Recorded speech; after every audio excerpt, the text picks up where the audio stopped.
Hey everybody, welcome to Matt Men, your source for all things professional wrestling. I'm Andrew Zarin. I'm joined by the bizarre one, Rich Stambolian. I am the bizarre one today and today only. I'm coming from like my bunker You because are my from wife, my wife's she got all fucked up yesterday on booze, and I'm trying to be respectful and go to the other side of the house. Smart man. And just be as loud as possible with the door locked, so that because usually like if I do the other setup, it's like 6 feet from the bedroom door, you know. So people want to know: are you broadcasting live from Wrestling Universe here in Bayside from Jack Sabbath's toy store? I should just open up at one point it's gonna happen. At one point it's gonna happen. You're gonna get a comic book and collectible store. Dude, I'll go in with you. I'll partner up. If you do that, I'll partner up with you. 100%. That's cool, man. All right. I like that. Yeah, I will.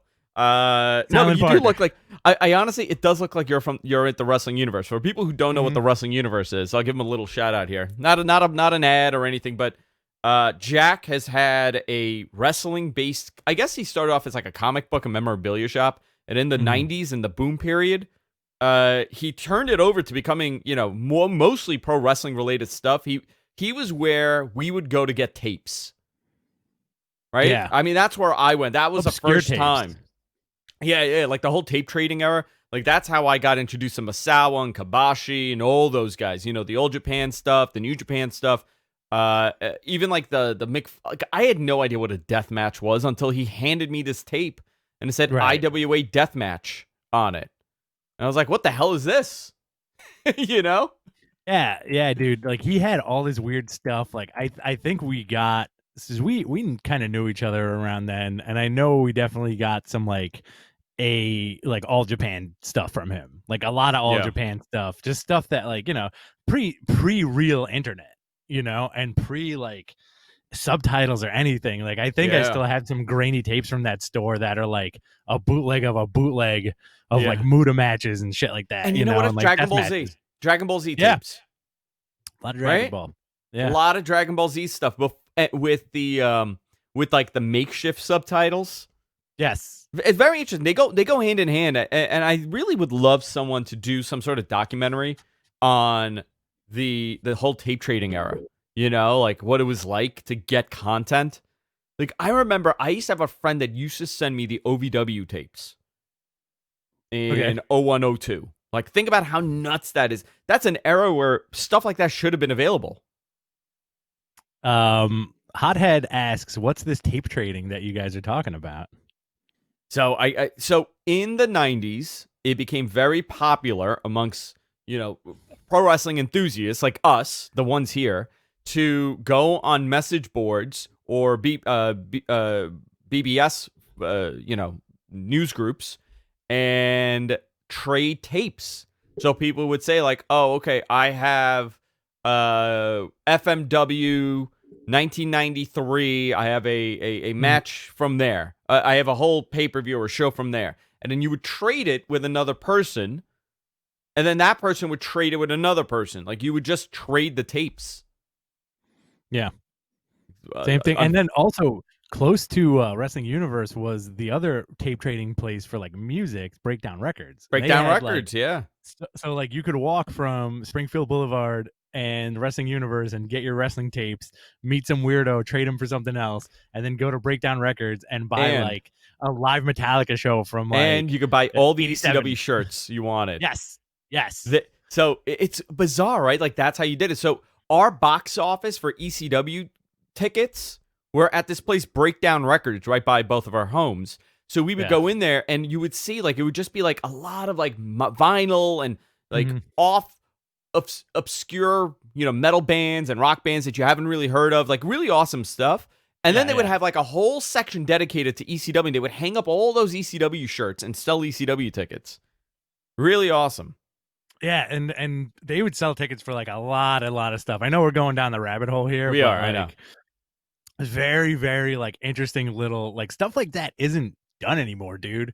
Like I remember years and years ago, like my old band, like we opened for this band called E-Town Concrete, like really cool, like kind of like hardcore rap metal band, and the ticket hub was Breakdown Records, like in our neighborhood. So it was cool. Like, you guys got to buy the tickets ahead of time, and we're like the distributor for the tickets and like all this stuff. So like they were kind of like this weird like place where you had to do that stuff. And the same thing with Wrestling Universe. Like that was like the only local place that I remember where you could get like all the weird, cool wrestling stuff. Cause at that time he had like his pulse on the finger of like the tape trading, and it was so underground, right? And you remember his commercial, right? Oh yeah.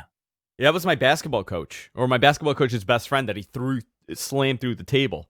And he goes, "We crushed the competition." If somebody has that, if somebody could get this to Jack, I really want that clip. I've been looking for that thing on the internet for like 3 years now. It's such an obscure, and it would air during Monday Night Raw, that clip. So very interesting. Yeah, dude. Very local commercial. Like sometimes it would come on at like 9:47, and you'd see like a very dimly lit commercial in between like credit card commercials or whatever the hell it was. Yeah, there was a Burger King commercial, a soda commercial, and here's Jack Sabbath. Freaking great. Love it. So I know we started off with a little obscure reference, but today is Survivor Series Day. Normally, this is a huge day for us. Normally, we have a McDonald's sponsorship or a Wendy's, some sort of sponsorship. We do a big party here. I put on, it's always for Survivor Series we do this. And, obviously it's a big weekend, right? Normally you have War Games this weekend during Survivor Series, Saturday and Sunday, big pay-per-view days. But now, in the COVID era, things are a little bit different. Rich is not going to be in studio today. I really want to do a watch-along. And then I was thinking, like, we haven't really paid attention to the Twitter while we're doing this. So do you want to tweet while we do the show? Like, how do you want to do this? Like, I want to figure out how we're doing this. You know what? Let's do it. This is very spur of the moment. Let's do this. Let's do what we did a couple of pay-per-views ago, where, like, if you want to go live, I'll be on audio, and that way I can watch, talk, and then tweet. Because if I'm doing this, it's hard. I can't tweet or anything. And like the last few events we've been doing live or like in studio, and like we have been kind of ignoring the social stuff. So I'll do the tweeting, you do the live stuff, I'll hop in and out, and then I guess we'll have like a couple of guest stars. Yeah, let's do that. I think that works better for the remote shows. And anyway, we're a lot of inside baseball talk here. Sorry, guys. I know people are going to be annoyed by this, but no, they love it, Andrew. Listen, you know what? I love that inside baseball stuff. Like, I'm gonna veer off if I continue. So I'll save it for after the show. So let's kind of go into this. I want to summarize the week really quickly, go into Survivor Series, and then where we're going off, because right after this pay-per-view, we got one more. We got the December pay-per-view, which is TLC. And then here we go. WrestleMania season begins. Yeah. Well, strangely enough. Doesn't WrestleMania season begin the day after WrestleMania? I considered the lead up to... I always consider like the 2 weeks leading up to Rumble the beginning of WrestleMania season. Okay. Because you're setting everything up for Rumble. And Rumble's really the setup here. So, we're around there. So let's... I want to talk about something interesting that I observed during Raw. I attempted to watch Raw live, did not make it through. Okay, I don't know if it has to do with like my mindset and everything that's going on, and just life that day. But I watched it and I was like, I'll watch it, tomorrow, right? And I did that. I didn't watch it tomorrow. I watched it on Friday. I watched everything on Friday, top to bottom. Right? Okay. I watched AEW, NXT, Raw. I got to tell you, watching Raw, it was at 10 o'clock in the morning in my office. I freaking loved that show. I thought it was a very good show. Do you think you loved it because you were kind of removed from having to really intently watch it the day it aired? I think it has to do with the time of day. Right? And I think this is the biggest problem for people, because I've always said when I'm watching, and I'm curious how the West Coast people feel watching. Well, they don't get the East Coast feed, or some of the people that get the East Coast feed. How do you feel when you watch Raw? Because technically the day's over. Like, you still got your night. It's 8 o'clock when it ends. For us, I've had an entire day. I've been up since 4 o'clock in the morning.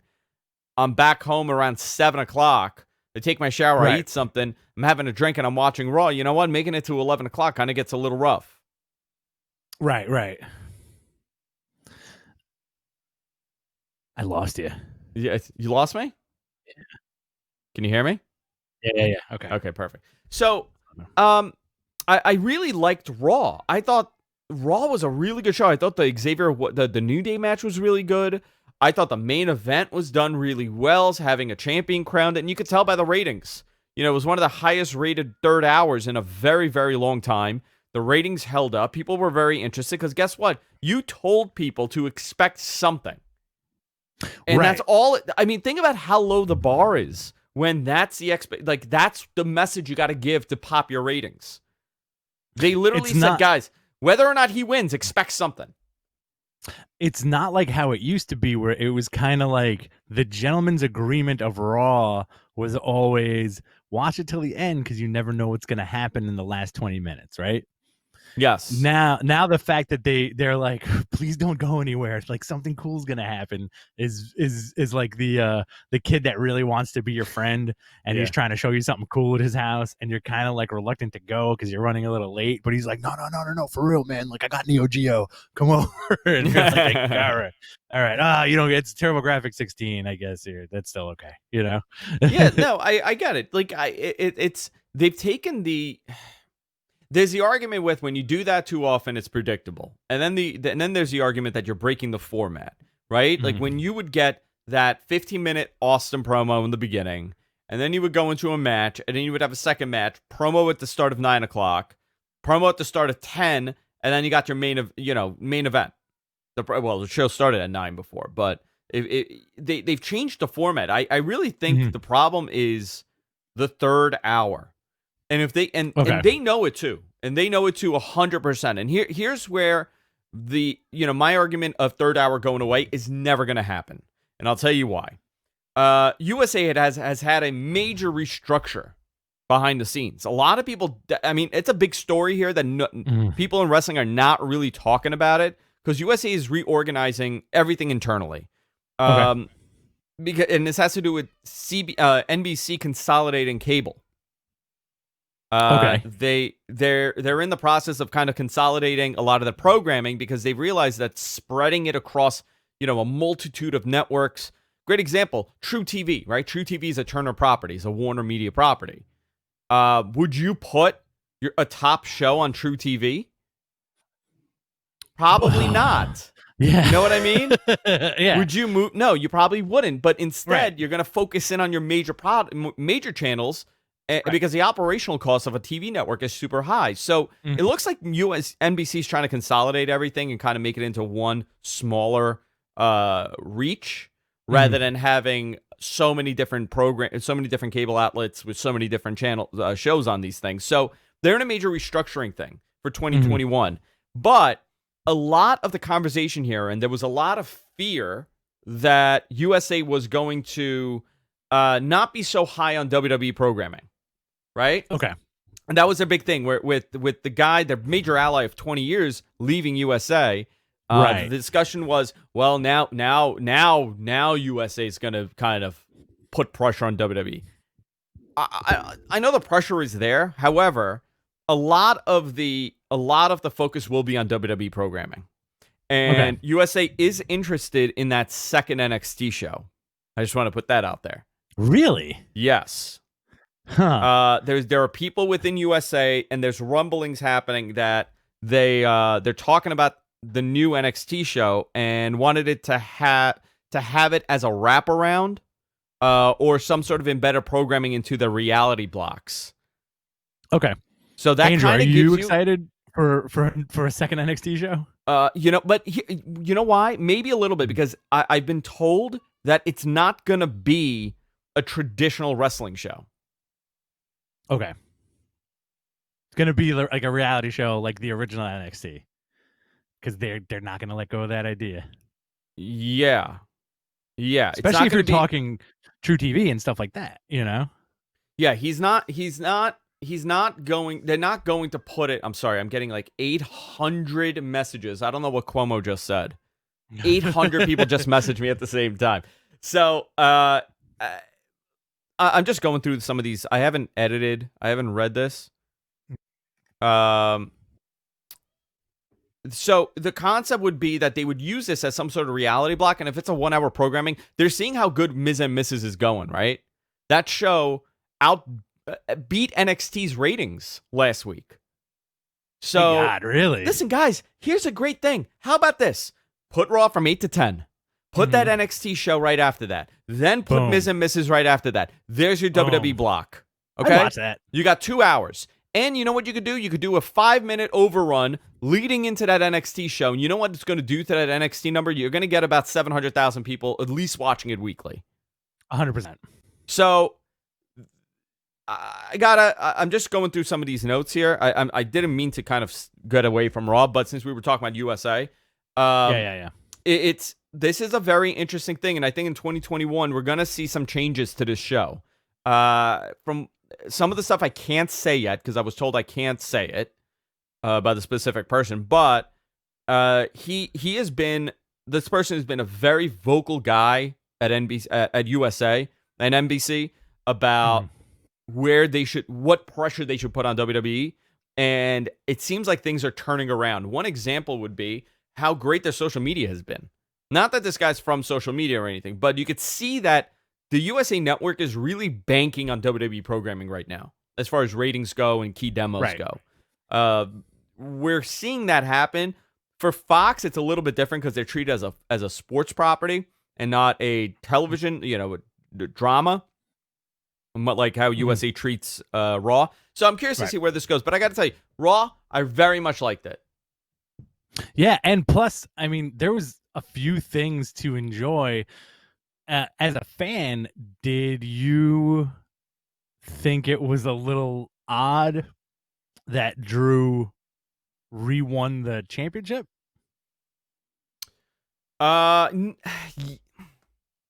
Yes and cool. No. Cool. It is cool. Yeah, it is cool. And I'm not 100% that he's going to keep the title. Okay. So listen, obviously the Randy story is Edge, right? They have one more match left in that story. And I think the next one has to be in front of an audience. Has to be. Yeah, 100%, dude. What a shame for that return and for that program not to have happen in front of an audience. But, I mean, listen, you're a big Edge fan. So am I. I think you're a little bit bigger of an Edge fan than me. Do you feel like that return was affected by not being on TV? Not being in front of an audience? I think in an ideal world, the return would have led up to the return of crowds, barring him getting hurt. I think him getting hurt kind of put like a damper on it. Edge is honestly I think they needed a guy like Edge during this time because he could cut a promo that would go beyond the confines of whatever building they're in, So when you have a good speaker, it doesn't matter if they're in front of a personless crowd and a bunch of screens, they'll get the message across to the home viewing audience, I think they really needed Edge for that moment and those things. But unfortunately, the guy got hurt, and that kind of thing got put on the back burner. But I have been enjoying the Drew and Orton stuff, and Drew's come a long way with his promos. Am I wrong about that? No. I think you're absolutely right. Yeah. You're 100% right. What do you think about the whole thing with Edge? I think we're equal Edge fans, I'm delighted to see Edge, much like a lot of people. He was always like he became like one of my favorites. I always get a smile on my face when I see Edge. How about you? How do you feel about Edge? I've appreciated him more. Same with Randy Orton, right? Like a lot of these older guys, like I always say, I don't like a 20-year-old world champion. I don't like a 25-year-old world champion. I like the world champion to be a little grizzled, a little rough. Look at, I'm trying to think, who benefited? Give me a guy that really benefited from being a young, non-grizzled world champion. Randy, for sure. Well, Randy's world title run was a little premature, right? They always said it was premature. I think The Rock would be a great example of a great babyface with a world title. Okay, Rock. The Rock, easily. That's it. Brock Lesnar was inhuman. He was not a human being. Batista was 40. Yeah, he was already grizzled. Like you mean 20 to 25, right? The Like look, fresh, just the fresh baby, look, fresh just a baby. baby. Like if they put the belt on Austin Theory, like Would I it think would it that's ever get over? No. right. Like I think that's a good example. Like look at the guys on this roster right now who fall into that. Like, all right, Dominic Mysterio. Like, if you threw the belt on Dominic Mysterio at this point, like somehow he got a fluke win over Roman Reigns, how would you feel about that? I think a fluke win is beneficial when you're trying to elevate somebody, which we see every now and then. I don't know how much it would help a guy like that, but I thought I'm curious to see where they go with this in the long run. Okay. You know, like with the world champion, because I feel like they've gone back to the world champion has to look like a tough MFer.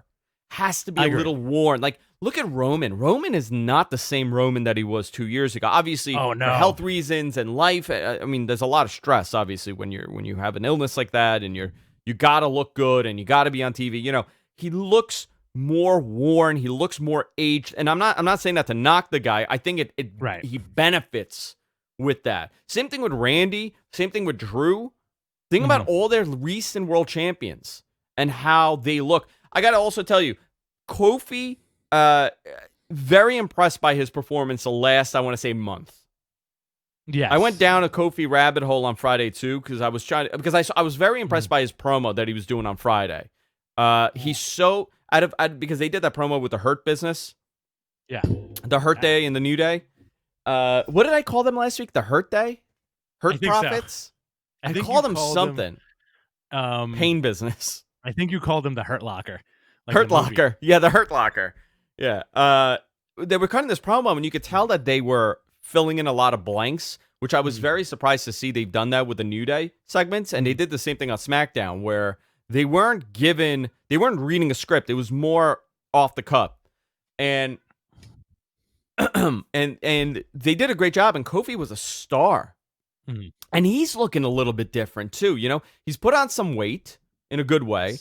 His promos are solid. Very impressed the last month.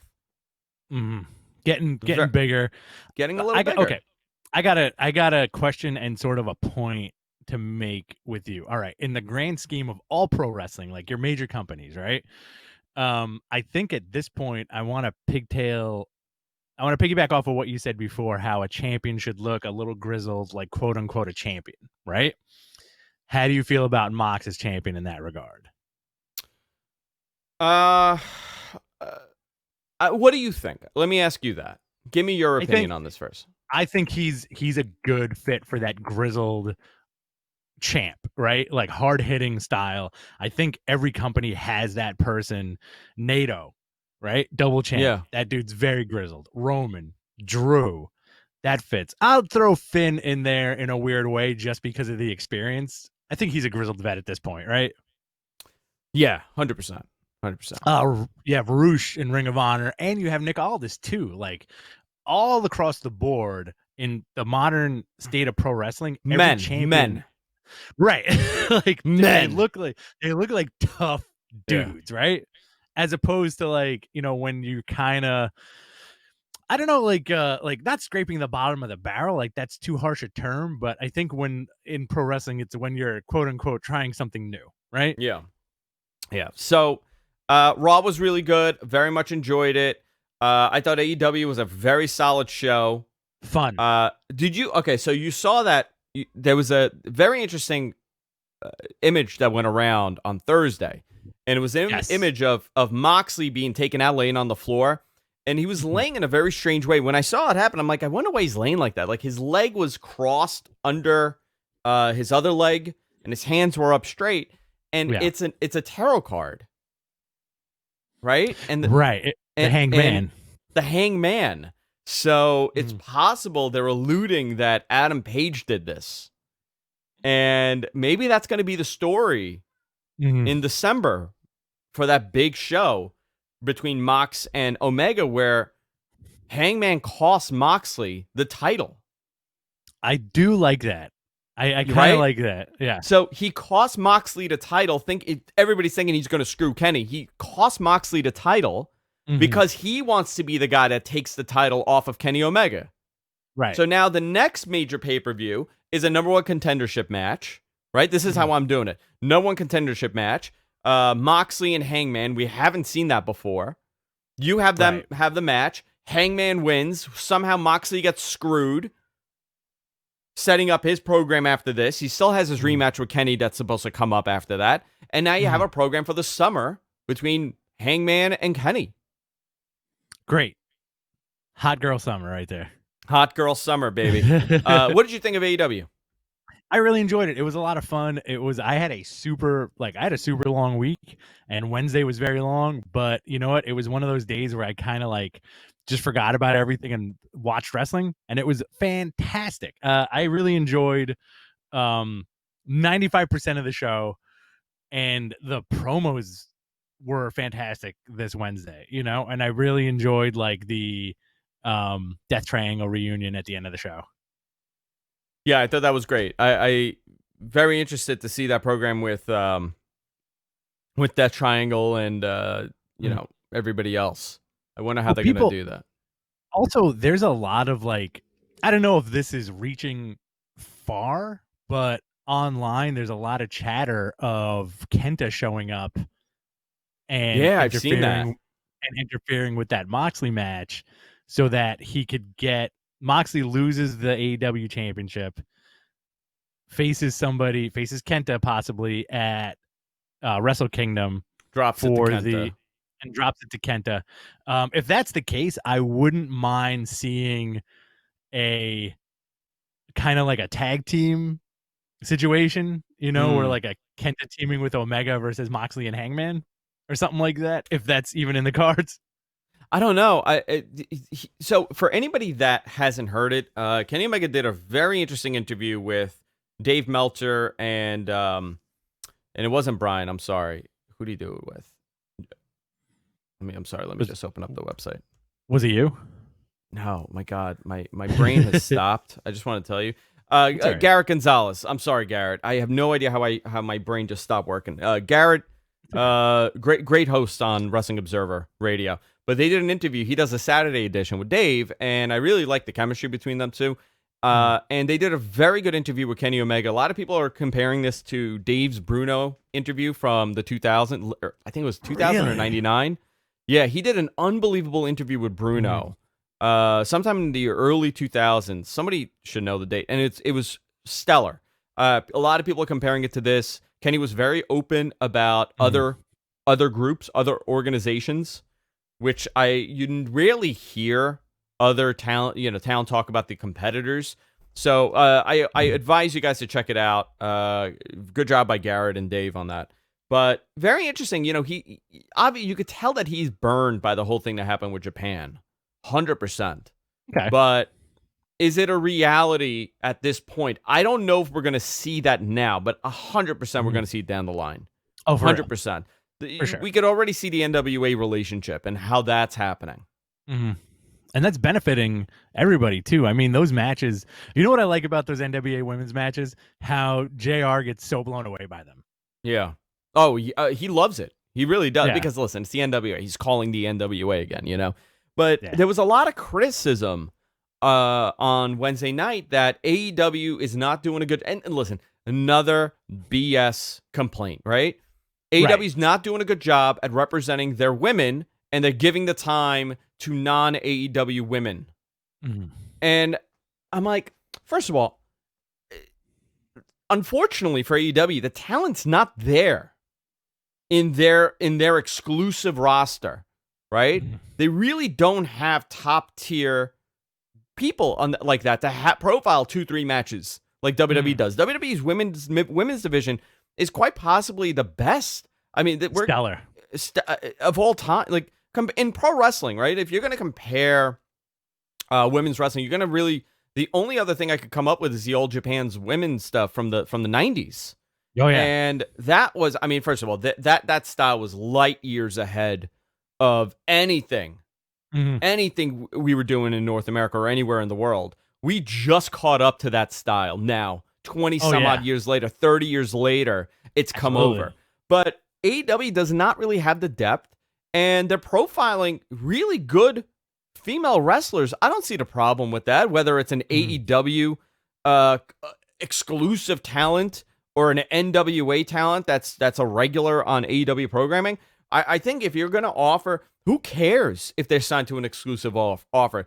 Right. They're doing good stuff. You could see that they're building that roster heavily. A lot of it is reliant on the NWA and independent women wrestlers. So what's the issue with that? I don't see the issue with that at all. I agree 100% with what you just said. I think it's also like comparatively, isn't it really nuts? And we've talked about this on the air and like personally between us, how WWE's women's division is like the show, right? At this point, where they have all the talent, everybody looks amazing, everybody works very well, everybody's quote unquote TV ready, right? They're doing a documentary on Liv Morgan, who would have thought? Very interesting stuff. They really like, people say what you want about that women's revolution stuff that they did, but they're kind of following through on it in a very weird way, or these women have become huge stars within the company, and the WWE women's matches on NXT and the main roster are a little more cohesive than the men's stuff, right? Yeah, a little bit, I would say. And not only that, but WWE really puts that showbiz star power behind you. It's not a knock on the AEW stuff. I think the AEW stuff is because of their, I guess, not limited resources, but yes, limited resources in the regard that they don't have like the money that WWE is putting towards all of these people, like keeping them in developmental for like a year and a half before they get on TV, doing the NXT thing. AEW Dark is one thing, but also like a big benefit of having a Thunder Rosa and Serena Deeb is that you're kind of learning by watching, right? Putting those matches on in front of that roster. Oh, maybe I could do that. Maybe I can do that. And it's, again, not a knock on the AEW women's roster. They have a good roster, a lot of talent that could be breakout stars. Penelope Ford, Jade Cargill, who was passed on by WWE, made her debut. Yeah. She looks like $1 million, and once she gets more comfortable on the microphone, and if she can work, forget it, man. Sky's the limit, right? And also, a lot of these girls are younger. It's younger talent. It's non-TV exposed talent. You hit the nail on the head. When I think, like, great example, Bayley, right? She's the epitome of women's wrestling from the independents. She wrestled for all of them. She was part of. She did all the women's independent groups, and she got signed to WWE as a developmental talent. Went through the system. They created this ridiculous character for her that happened to work, and she comes to the main roster. And kudos to WWE here, right? Kudos. Yeah. They now have Bayley on the main roster. She starts getting stale, and what does WWE do? Like the machine that they are, they're able to reinvent her, put her on TV, and guess what? She's probably one of the most important characters they have right now.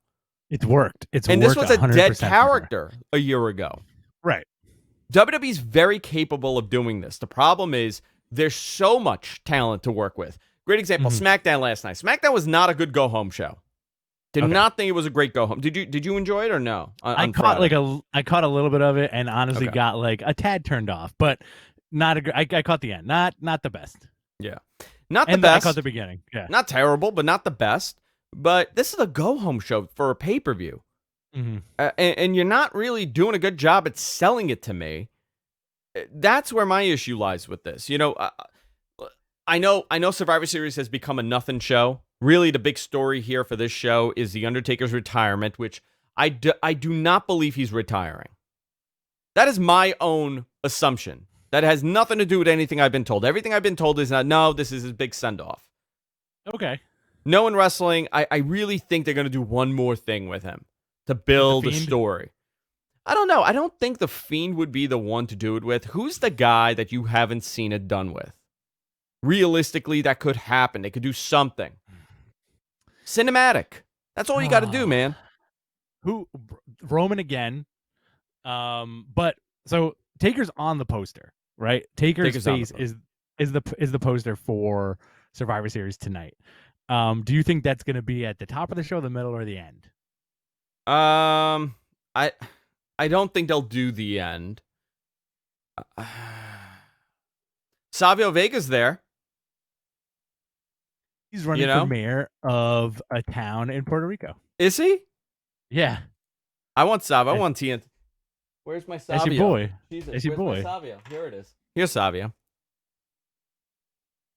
So are they doing the Mick Foley's "This Is Your Life" with Undertaker tonight? Oh, I would love that. And then they bring out Godfather and Savio, all those dudes, Rikishi, the whole BSK crew. Love it. I want to make that happen. I'm excited about that stuff. Yeah, that stuff is cool. I do want to see Roman and Drew. Definitely want to see that. Is there anything else that stands out to you? Let's go through the card. Why don't we do that? I have the card pulled up right now. I do enjoy the 5-on-5s, to be honest with you. But so the pre-show starts at 6. The show starts at what, like 7 o'clock? You want me to go down the card right now, Andrew? Yeah, let's do it. All right. So you're gonna get a dual brand battle royal, which is opening up the show. Probably gonna be like a quick 10-minute opener. Fun, right? Then you get Team Raw. AJ Styles, Keith Lee, Sheamus, Braun Strowman, and Riddle versus Team SmackDown, Kevin Owens, Jey Uso, King Corbin, Seth Rollins, and Otis. Oh, yikes. That's going to be a fun 5-on-5. You're going to get the strong spots with Braun. You're going to get the comedy spots with Otis. You're going to get the high spots with Riddle and Seth. And then you're going to get like some cool shit with Keith Lee. Okay. Right? And Styles. Cool. But do you feel like last year's card was a bigger deal than this one's? Because remember what we got last year, right? Let's see. Hang on one second. Last year's was really interesting because we got the NXT guys. So the show started off with Team NXT, the women's match. I think NXT did like a sweep, right? Didn't they win everything? Yes. I'm going to say yes. So look at this freaking card, dude. Okay, so last year's card, before you go into this, pre-show, Ziggler and Rude won by eliminating the Street Profits. 1 year later, they're still in an angle with them on Raw. Wow. Think about that, right? We got Lio Rush defeating Akira Tozawa on Raw, Team Raw, and Kalisto, Team SmackDown. Lio Rush was the Cruiserweight champion. We got the Viking Raiders, Team Raw, defeated the New Day, which was Team SmackDown, and the Undisputed Era, Bobby Fish and Kyle O'Reilly. This was a very good match. Yes. People forget how good this match was. Then we got, and by the way, those 3 matches, all pre-show, right? Now we're on the main card. Team NXT, Rhea Ripley, Bianca Belair, Candice LeRae, and Io Shirai, and Toni Storm. I was going to say Tony Hawk. I was going to call her Tony Hawk. Dude. Can you imagine if Tony Hawk was on that? They defeated Team Raw, which was Charlotte, Natty, Asuka, Kairi Sane, and Sarah Logan. SmackDown was Sasha, Carmella, Dana Brooke, Lacey Evans, and Nikki Cross. One of the worst SmackDown teams ever put together. Absolutely. Terrible SmackDown team. Random. Then we got Roddy, NXT North American Champion, defeated AJ Styles, Raw United States Champion, and Shinsuke Nakamura, SmackDown Intercontinental Champion. Great match. Yeah. Right? Then we got Adam Cole and defeated Pete Dunne. I believe this is the day after. He was all bandaged up, right? Because this was right after War Games? Yes. Okay. Then we got The Fiend defeating Daniel Bryan for the Universal title. We got SmackDown was Roman, Braun, Corbin, Mustafa Ali, and Shorty G defeating Team Ross, Seth Rollins, Drew McIntyre, Kevin Owens, Randy Orton, and Ricochet. And Team NXT, Ciampa, Damian Priest, Matt Riddle, Keith Lee, and Walter. Strong team. Then we got the Brock Lesnar and Rey Mysterio match. And Shayna Baszler defeated Becky Lynch and Bayley. Yeah. Listen, that main event was fun, but otherwise not the most memorable Survivor Series. This one has potential because I feel like it's only 7 matches, including the pre-show match. Yep. It's gonna be quick, which I like. I think this year's men's match is kind of on par with last year's. I wish there was the NXT component. Then you have the women's match, Team Raw, Nia Jax, Shayna Baszler. Love them as a tag team. Lana, she's come a long way. Lacey Evans, who I feel like is kind of floating in limbo, and so is Peyton Royce, right, to fill out the team. Team SmackDown, Bianca Belair, Ruby Riott, Liv Morgan, Bayley, and Natalya. I feel like Team SmackDown needs to win this because they have the fresher faces, right? Let me see. Who's on the team? Bianca Belair, Ruby Riott, Liv Morgan, Bayley, and Natalya. I'm going to tell you right now, Raw's winning. Really? Yeah, okay. I'm going to go with Raw winning. Okay. Another Raw versus SmackDown match. Bobby Lashley, who is the United States champion, versus Sami Zayn, who's the Intercontinental champion. This is a good callback to an earlier feud, so you already know these guys are going to work well together. I think this is going to be a very quick 2-minute match. Yeah, I don't know. I'm curious because Sammy's so good on the freaking mic. This dude is great. And you really like disliking him. He's a phenomenal heel. I don't know. Maybe Sammy takes a cheap win over Lashley. What do you think? That'd be cool. I think Lashley's gonna take it though. Okay. Yeah. Either way. He's on Raw. He's bigger. You know. Apparently Vince likes that. Big. Big. Then you have the New Day, Kofi and Xavier, as the Raw Tag Champs versus the Street Profits, Angelo Dawkins and Montez Ford, the SmackDown Tag Champs, Champions versus Champions non-title tag team match. I think this is going to be a lot of fun and a potential show stealer. So, I agree with you. I actually I'm excited to see this match. I'm excited to see this match. I don't know who should take it. I think Xavier and Kofi are on a nice run right now. I'm liking this team. I was very concerned when they split them up. I didn't expect them to kind of stay together and kind of keep the momentum going with the split. But they've done a good job at not really doing a hard split, and Big E's kind of still involved. They're still part of the team. It's just they're on Raw and he's on SmackDown. You think Street Profits take this? You think it's going to be a passing of the torch type thing? I think the Street Profits could do with a win more than the New Day. The New Day are an institution at this point. They don't need a win in a non-title match, right? I think the Street Profits take it. Big celebration with both teams, handshakes, everybody loves each other. Feel good moment. Okay. Very cool. Moving on, you have Asuka, Raw Women's Champion versus Sasha Banks, SmackDown Women's Champion. Champion versus champion, again, non-title singles match. I think this is going to be fun. I also feel like this is going to be a very quick match in which Asuka takes it. Asuka over Sasha. Maybe Bayley interferes and does something? That would be cool. I do think Asuka needs a win. But like... You know what? Asuka and Sasha are they're in like a weird place right now, right? Or is it that just me? No, they are. Right. Since the program's over. Yeah, so like I think either one winning, it doesn't really make a difference. You can even Steven the shit out of this. You know what? Carmella. Oh yeah. Carmella is gonna cost Sasha the title. Okay. There you go. Well, the match. The match. Yeah, match. And then the main event is Drew McIntyre as Raw's new champion, second time holding the belt, versus Roman Reigns, SmackDown's Universal Champion, Paul Heyman. I think this is going to be a super, super hard-hitting match with no clear winner. I think you're going to get Edge involved somehow. You're going to get Sheamus involved somehow. It's going to be a schmaz, you think? I think it's going to be a schmaz, or... it's going to be like a double DQ or something, because you got to keep both these guys strong, right? Yeah, they have to keep them both strong. But I got to tell you, the Drew winning the title back, thinking about it throughout the show, has really thrown a monkey wrench in this. Also, The Miz. What if The Miz cashes in? True. That would be fantastic. Who does he cash in on? Roman. Very interesting to see. Maybe The Miz plays a part in this. See, this is I would say that Miz having the briefcase and Drew having the title has kind of changed things. Okay. And I don't know if this was always intended to happen, or this was a new call. They had to make the call for this and kind of change it. I think Miz having the briefcase is a better thing than Otis. Otis having a briefcase was really bizarre, and I would have at least liked the cash-in, but obviously they want to keep the briefcase in play. Yes. Does the briefcase hold any importance to you as a wrestling fan at this point? No, because of the people holding it. We really haven't seen who. Let's see who has held it.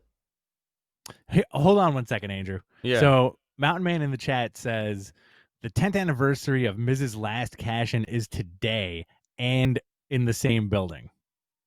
Oh, really?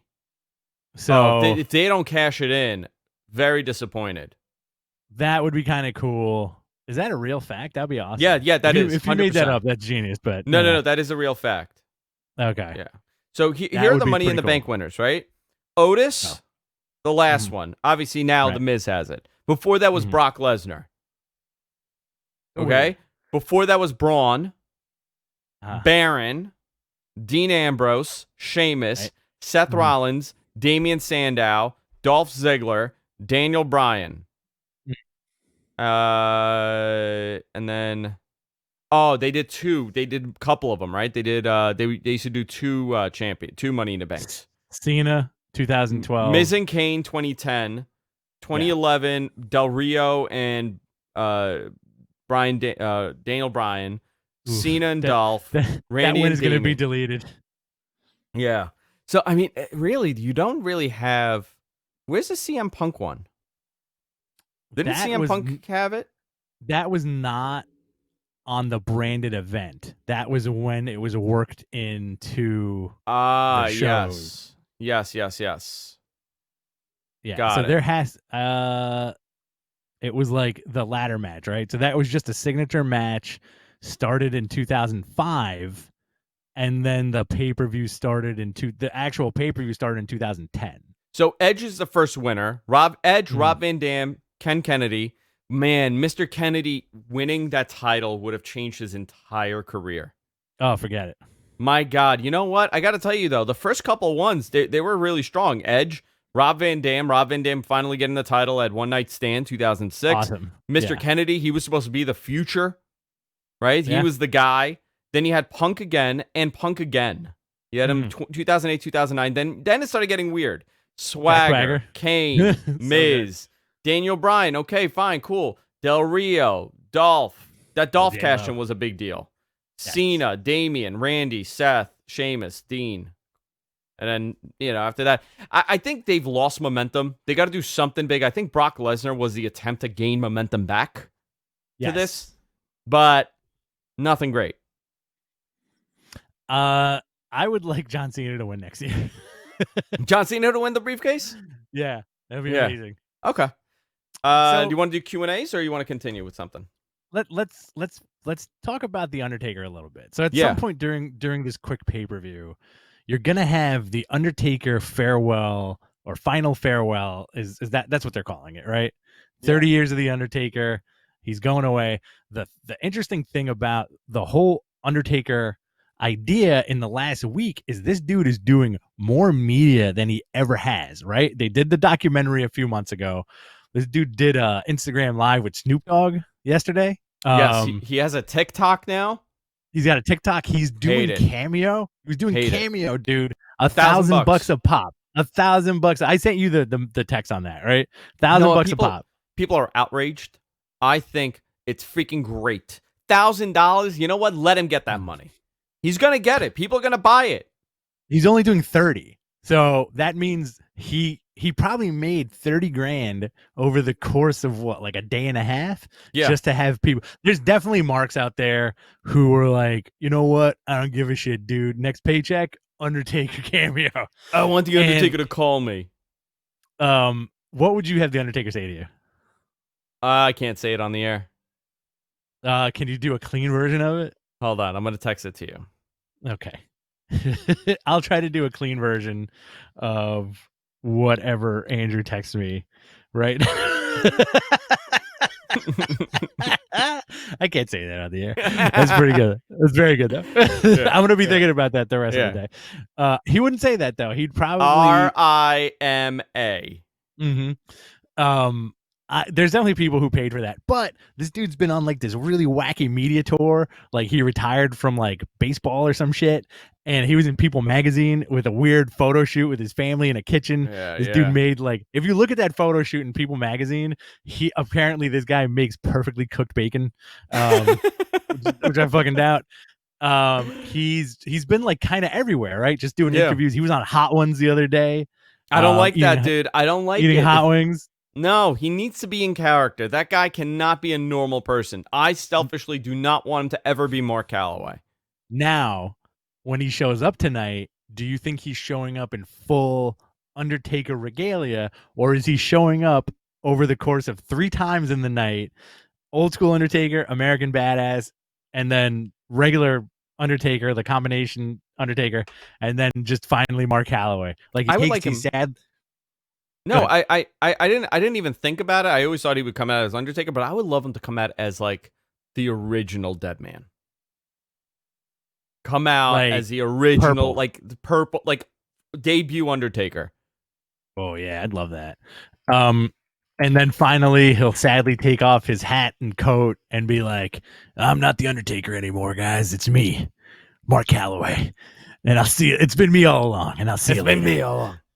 And then like he kind of like tips his bucket hat, and then he starts singing a song called "The Last Ride," and he fucking leaves. Oh, okay, I'll take that. I think you. All right, here's how it's gonna go. Elias is gonna interrupt him. Elias gets choke slammed. Okay, and then he has to do a tombstone, right? Yeah, and then Undertaker looks at the camera with a tear in his eye, and then he goes, "Well, I guess I finally get to rest in peace," and that's it. And he tombstones himself. What if he says what I wrote to you? What if that's what he says? I think both of our heads would explode. Imagine if Undertaker came out doing the Enzo intro. Oh, I love it. I would love that. Love that. You know what I find hysterical? People that recreate Undertaker like in like 2K in the games. Yes. And they make him come out to the Bella's entrance, or they make him come out like one of the women. I find that so entertaining. I have no idea why. It does something to me mentally. Guys, submit your questions. Submit your questions in the chat room. If you're watching live, we're live on YouTube here. We got a bunch of people in the chat. We're live on Twitch. We're live everywhere. A bunch of people listening to the audio feed today. Great to hear from them. Submit your questions in the YouTube chat room, youtube.com/MattmenPodcast. You can go there, check us out, hit the subscribe button. We're on our way to 5,000 subscribers. We're on our way, guys. We're almost there. Very much appreciate everybody that follows us, subscribes to us, hooks us up on Patreon. Tonight, we're going to be doing Super Chat again. So if you want to watch along with us tonight, we're live at 6:30. 6:36? I'll come on at 6. Rich, yeah, 6:30. We're going to be live tonight for Survivor Series. And that's when you guys could tip us. We're hanging out. You could tip us. It'll be a good time. So let's see. Questions, Rich. I got a question right here from Damien. Old friend of the podcast. He's checking in. He's alive and well. Which talent has the best chance to really show themselves to the larger WWE universe and show out? My pick is Bianca Belair. Yeah, why not? I think Bianca Belair and Liv Morgan. Liv Morgan for sure. They're doing a documentary on her. I think for some reason tonight might be her night. So is the question regarding talent for tonight? Sure. Bianca is really the one that really pops as far as comes to mind. Like who from the men? Otis. Ugh. I'm over him. Why don't you like it? You don't like Otis? I'm over him. I'm over him. Why? You just don't, you don't like his split. belly? No, don't like the split. All right. Don't like the split. The Grape is in the chat room. The Grape. Grape. Ayaz Akhtar. The Grape. Ayaz Akhtar. Grape. Are you buying a bunch of WWE gear for Black Friday? Asks the Grape. No, I am not. I'm not buying. I rarely buy wrestling stuff. Other than to set up the studio. No, not for myself. Like it's all for the studio. Like I don't. What the fuck are you wearing right now? I know. Well, I didn't buy this. It was sent to me. Right. It was sent to me. But I don't really buy. Like I don't collect the figures. Like one of my friends, he's very much into collecting figures, and I know you are too. You have your collectibles. Absolutely. Do you go from store to store to find specific ones? It depends on what I want, but I do enjoy the hunt sometimes, and I'm not going to bore you with specifics, but yeah, on occasion I'll do that. Like once in a while, I'll know when something's out, and I'll hit a bunch of stores and just kind of like do a little me day, you know? Yeah. Like I bought, you know what? I got this. Oh, right. Because I thought this was really awesome. Like I very much thought this was really cool, and I wanted. That's probably the only major wrestling thing that I got for myself. I got the big gold belt, but that's for the studio more than anything else. Like that's the only reason why I got it, to put on display. I find it cool, but I'm not really searching. Come on, man! You know you jazz all over that thing. I extra-jazzed all over it. Oh, by the way, we didn't mention this. I don't know how I forgot before we continue with the questions. Guys, keep submitting them in the chat room. So WWE's moving the Thunderdome. Yes. We spoke about this about a month ago. I had brought up that Tropicana Field was in the play, and it looked like they were going there because there was no other venue to go to. So it's going to be very interesting. Tropicana Field is an indoor baseball field. It's a domed field, but it's not retractable. It's just closed. Okay. I believe it's considered one of the worst fields in baseball. Oh, really? Yeah, it's one of the worst arenas. I believe, Bob. If Bob is in the chat room, you could confirm that. So I'm very curious how they're going to set up, because that's a massive building, and they're not going to have anybody in the building. Stories coming out that we don't expect there to be anybody in the building for Royal Rumble, which I don't. I find that interesting because of how large that venue is, and how AEW has people every week. And they had a little over 1,000 people, 1,000 paid. I think it was like 900 paid, and they had another couple hundred people there for their pay-per-view. So why couldn't they do a couple hundred or a couple thousand people? They technically can. I don't know if that's out of the works. I've seen people say they're not going to have people in the building, but I don't know how true that is because nobody has seen the actual contract. So they're going to have that location till when? Till baseball begins in April? Probably, if baseball begins in April. If baseball begins in April. So then where the hell do you go? And this is the big question, right? I don't expect us to be in a lockdown in April, but it is interesting to think about because baseball season's beginning, right? Basketball season is still happening. So where do you go that's available for you to run a residency? Maybe they can co-opt the bubble somehow from the NBA. Well, no more bubble. No more bubble. Okay. That's the problem. The bubble's gone. They're all going to be in their home arenas. So what do you do when you don't have the luxury of having a residency? Do you start traveling from state to state? I'm very interested to see how they're going to do this. If there is some sort of, still a quarantine or limitation on what you can and can't do in April. I expect it to be far looser, obviously, with the vaccine and other treatments and everything. But I think they're in a very difficult place of planning right now.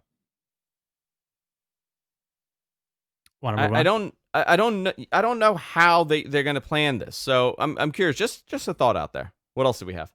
Okay. What will be the main event of WrestleMania from Chocolate Thunder? I'm going to say if it happens, it's going to be Rock and Roman. I agree with that. There has to be Rock and Roman. You could do Randy and Edge for the title. That's a possibility also.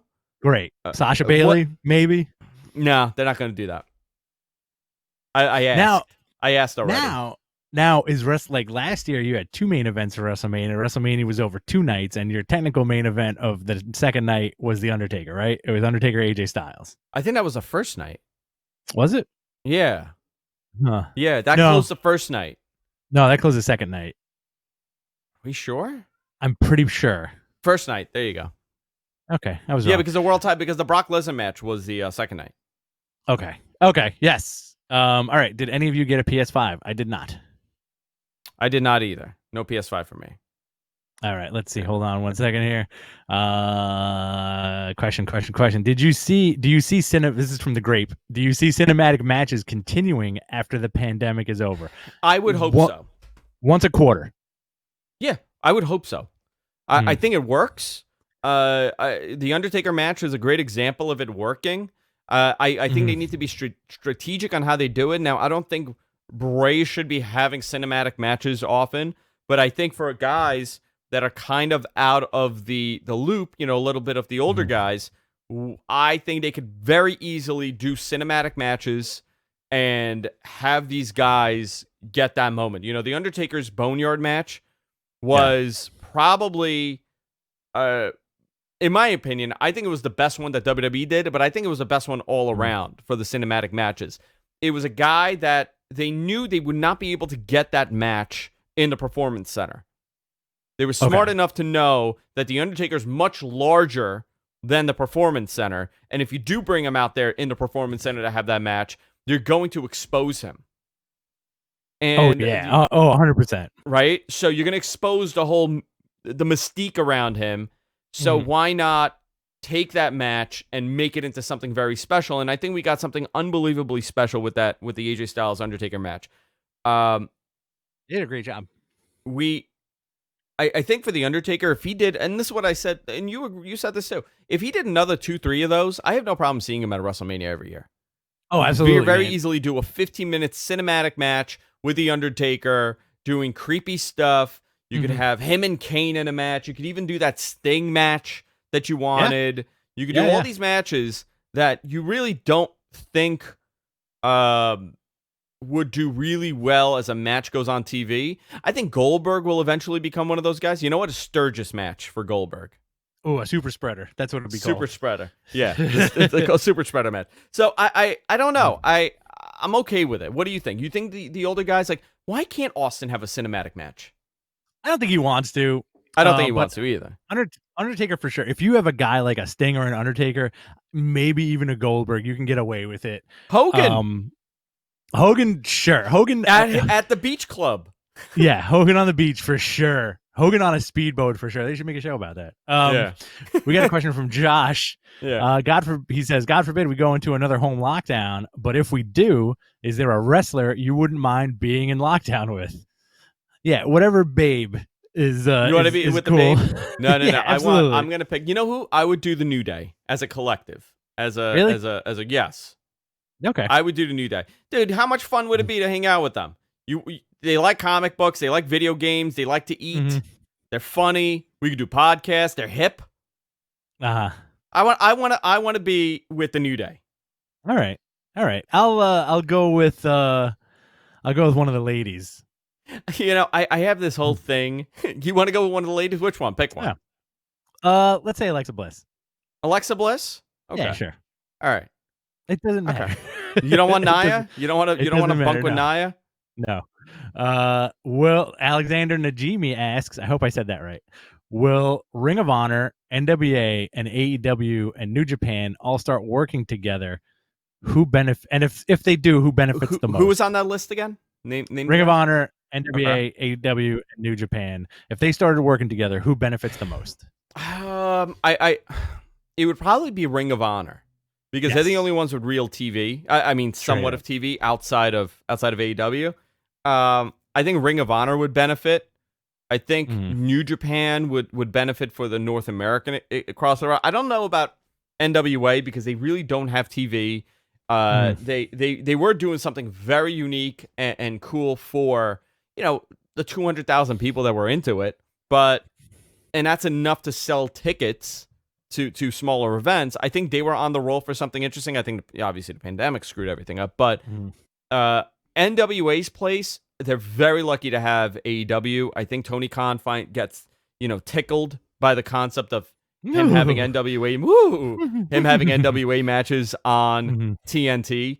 It's only a matter of time till we see the NWA world title on TNT. So I think honestly, Ring of Honor would benefit because they're really in the slump, a terrible slump. Nobody's talking about them. I thought that pure title tournament was done very well, but nobody's really talking about it. They've really in a year, right? From 2 Aprils ago to last April, that company changed and became just another independent. Just crazy to think. Yeah, for real. All right, you ready for another question? Mm-hmm. Okay. Hold on one second. Will there be an eventual wrestling union? No, I don't believe so. Okay. And I'll say why. Um, this is how it's gonna go. Hey Roman. Hey Drew. Hey Randy. Hey Edge. Hey Cena. Give me another top. Seth. We're gonna unionize, but we're taking half your salary away. Union dues. Okay. No fees, because remember, it's going to cost WWE way more for insurance and benefits. So we're going to cut your salaries, probably 60%. And you're going to have union fees, and you're going to have to answer to a union. You can't really decide what you're going to. A union's going to do your bargaining. You know, you're not going to have this option to come in with your agent and do it by yourself. The union's involved. So, do you guys want that? Tell you right now, the answer is going to be no. The top guys are not. And by the way, I'm not saying that they shouldn't. I'm not saying they should. I'm just saying, when you go to, it's already been established that it's a very short career in wrestling. Right. The mentality is hoard all the money that you possibly can. And by the way, the whole Twitch thing and that they're up in arms, it has to do with that concept of wrestlers wanting to make as much money as they can, because their career, you don't know when it ends. So do you want to give away 60% of your salary when you don't know if you're going to break your neck tomorrow? The answer is going to be absolutely not. Like, me personally, if I was a wrestler and I'm making $350,000 a year, right? Mid-tier, let's say $400,000 a year. Let's say $500,000 a year. I'm in the middle. I'm a middle card wrestler. If you're telling me that I get to give away half my salary, I'm going to say absolutely not. And that's going to be the approach from WWE. They're not, and I'm giving that half as a extreme, because WWE is going to want to make this into and the answer to be no. And how do you do that? You show them how much the expenses are, and you take it out of their salary, and that's what they're going to do. Oh yeah, 100%. They'll definitely do that. I got a question for you, Andrew. Kind of again, like, to jump off that point. Yeah. It is quite possible that the last time we saw some kind of union, in a weird way, was technically how the wrestlers in WCW in the 90s kind of ran the company, right?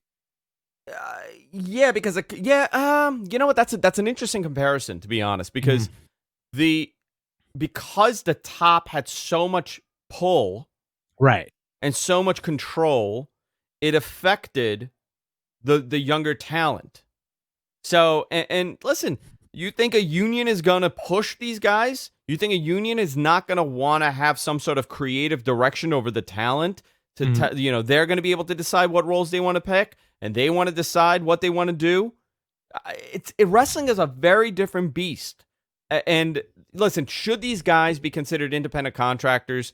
No, they are not independent contractors. There's no way in 2020 or even in 1990 that these guys were considered independent contractors. I know a lot about this stuff. I deal with I'm an independent contractor for my consulting stuff.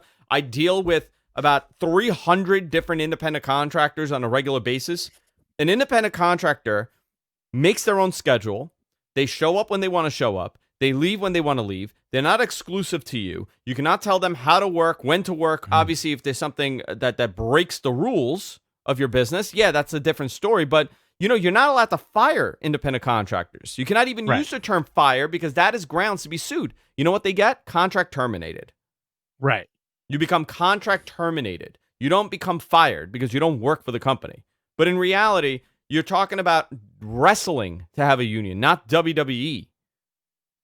In general, yeah, you know what? If you're a younger, hungry talent that's making 20 grand working wrestling, or 30 grand because you're not on a big product, of course you're going to want more compensation and more benefits.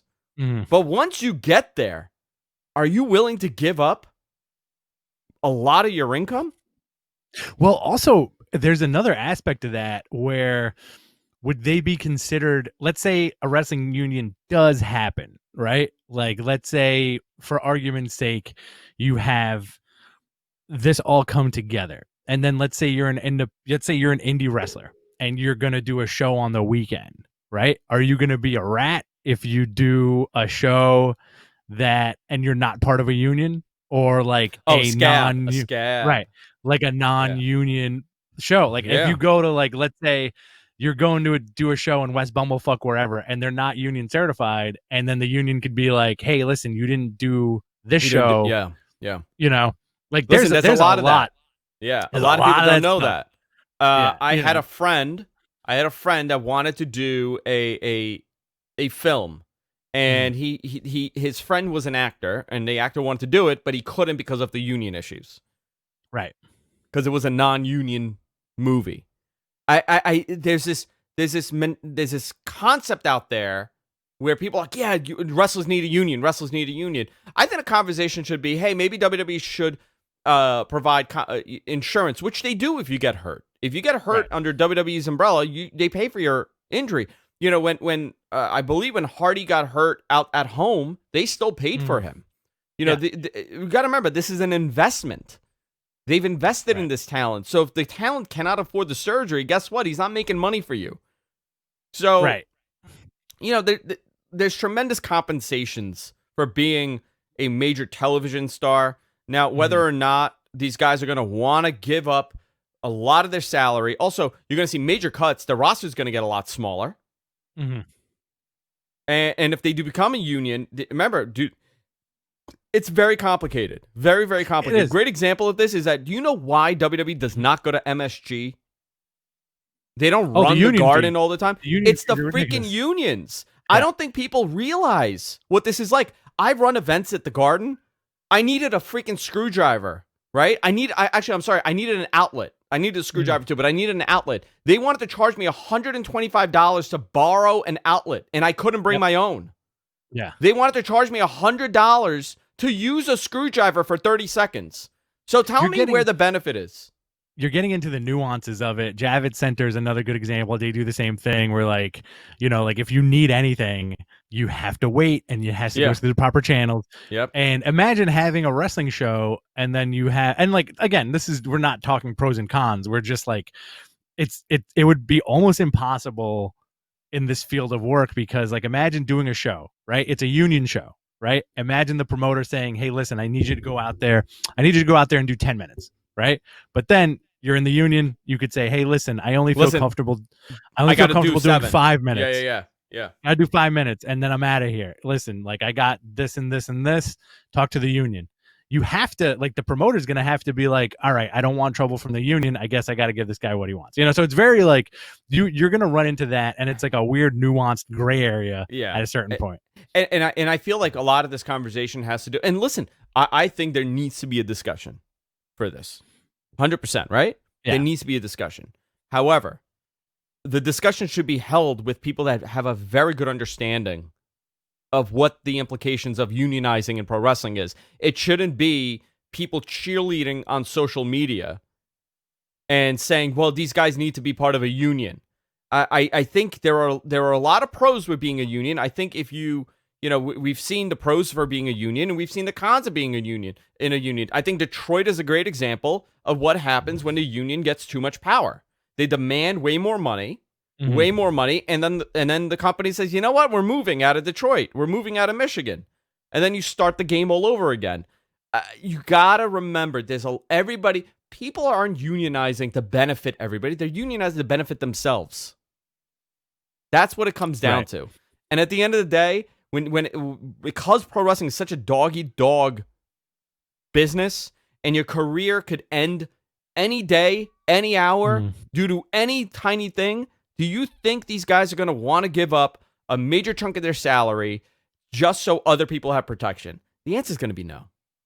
Right. And listen, I'm not saying that's my answer. I'm saying that's what I believe the answer will be. We see how they talk about money and negotiate for money. Forget it. It's and I think a lot of people are not privy to that. Like, I hear about you want to talk about negotiating with Roman and Seth and these guys. We're not talking to guys that are, rah, give me whatever you want to give me. These are people, these are business guys. Right. And, guys have agents now. You want to do one more question and then wrap it up? Yeah. All right, this is from Alex. Will wrestling competition ever pick up to the point where AEW guys jump ship to WWE and vice versa, kind of like what we had in the late 90s? I think so. I think we're getting. Will AEW in the next let's say 5 years, right? Mm-hmm. Small, because who knows what'll happen in the future. Is AEW going to be in WWE's category? No. I don't think they'll be at the same level. WWE is an institution of over 50 years. The revolutionary force in sports entertainment. Right? Isn't that what they tell us? That's what they tell us, sir. Yeah. Isn't that what they... I don't see... there being another, head-to-head and them kicking WWE in the ass. However, we're seeing the key demos shift. When AEW's beating you in a key demo, your key demo, that's a little concerning. You got to, but for WWE, it's way more than just cable viewership. You're talking about merch sales, YouTube numbers, digital numbers, partnerships, brand recognition. There's so much involved in what WWE does. Yeah. They're a media conglomerate at this point. They're targeting TV, film, internet, digital, print, everything. AEW is still a wrestling company. So are they going to be at the same level? No. However, I do see guys jumping back and forth. That will happen. Absolutely. I don't know when, but that's definitely going to happen. 100%. Yeah. Are we? We didn't talk about War Games. They announced War Games. We're out of time though. I got to get out of here. It's 1:00. So listen, we'll be back tonight, 6:30. Yeah, all right, baby. I'll be back at 6 maybe. Rich is going to come in at 6:30. We're going to have a slew of our guests come in. We'll figure out how we're going to bring everybody in because it gets very confusing when everybody's on VMix call. So we'll be having our hotline open. We're going to be hanging out. I'll have a drink. Rich is not going to have a drink. Maybe I'll get something to eat. I think my wife is making chicken parm today. Oh yeah. Oh yeah. She made that chicken parm. She made lasagna Friday. Yeah, I know you did that lasagna. Oh, I told you what I did to that lasagna. I made love to that lasagna. This guy. Yeah. Ooh. Yeah. So I think I'm going to, maybe I'll have my dinner on the air. We'll have a couple drinks. We'll chill. We'll make it a lot of fun, guys. Very romantic evening with my chicken parm. Guys, do me a favor. Hit the subscribe button. We're live every week here. Obviously, today we changed the schedule around because Rich had a photo shoot and knock on wood. He's busy with work. I'm still working. Any day, the rug is getting pulled under me. So we'll see what happens when they shut down all of New York. But I'm still going to work. So it was kind of a crazy schedule. But, however, we are back next week. We're back tonight with another watch-along for Survivor Series. Tell your friends. Come by. Grab a drink. Grab your dinner. And join us. We'll see you all next time, guys. Take care. Later, guys.